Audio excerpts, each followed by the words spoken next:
પ્રધાનમંત્રી ફસલ બીમા યોજના આપણને ખબર છે અહીંયા શું કરવું પડતું હતું? વાયો હોય કપાસ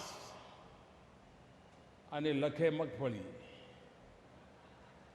અને જ્યારે વીમો પાકવાની વાત આવે ત્યારે ઝઘડા ચાલે. પેલો કે ના તે તો કપાસ વાવ્યો હતો, પેલો કે ના સાહેબ મગફળી વાવી હતી, પેલો કે પુરવાર કરતે, પુરવાર થાય નહીં અને રૂપિયા લટક્યા કરે. આ બધું એટલા માટે થતું હતું, પ્રીમિયમ મોંઘું પડતું હતું. પહેલી વાર આ દેશમાં પ્રધાનમંત્રી ફસલ વીમા યોજના એવી ઇન્ટિગ્રેટર લઈ આવ્યા છે કે જેના કારણે 2% કે 1.5%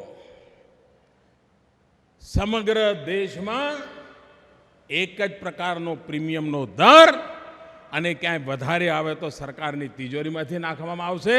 ખેડૂત પાસેથી 2% અને 1.5%, અને ફળફળાદી હોય તો 5%. આવો એક એવી ફસલ વીમા યોજના લાવ્યા. અને એટલું જ નહીં, ખેડૂતે વાવણી ન કરી હોય, એણે બિચારાએ અખાત્રીજના દાડે વાવણી કરવાનું નક્કી કર્યું હોય, બધું રેડી રાખ્યું હોય, આખો જૂન મહિનો રાહ જુએ, ટીપું પાણી ન પડે, જુલાઈ મહિનો રાહ જુએ, ટીપું પાણી ન પડે, ઓગસ્ટ મહિનો રાહ જુએ, ટીપું પાણી ન પડે. હવે એણે તો કશું વાવેતર કર્યું જ નથી, તો એનું બરબાદ કાંઈ થાય નહીં. તો આવા માણસ ખેડૂતની જિંદગીનું શું થાય?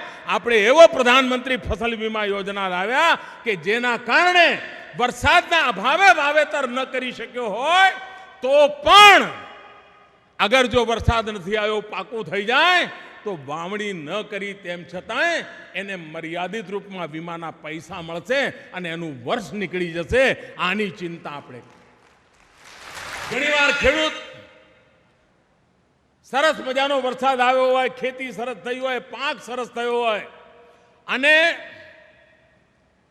ખરીમાં બધો ઢગલો પડ્યો હોય, હવે થોડા દાડા ટ્રેક્ટર કોઈનું ભાડે આવે એટલે બજારમાં જવાનું જ બાકી હોય, અને જો 15 દાડાની અંદર જો વરસાદ આવી જાય અને આ ખરીમાં ઢગલો બન્યો હોય જો બરબાદ થઈ જાય તો પણ વીમો મળે. એવો પાક વીમા ફસલ યોજનાની પ્રધાનમંત્રીની યોજના લઈ આવ્યા છે. કિસાનને સુરક્ષિત કરવા માટેની પરફેક્ટ યોજના સાથે કામ કરી રહ્યા છે.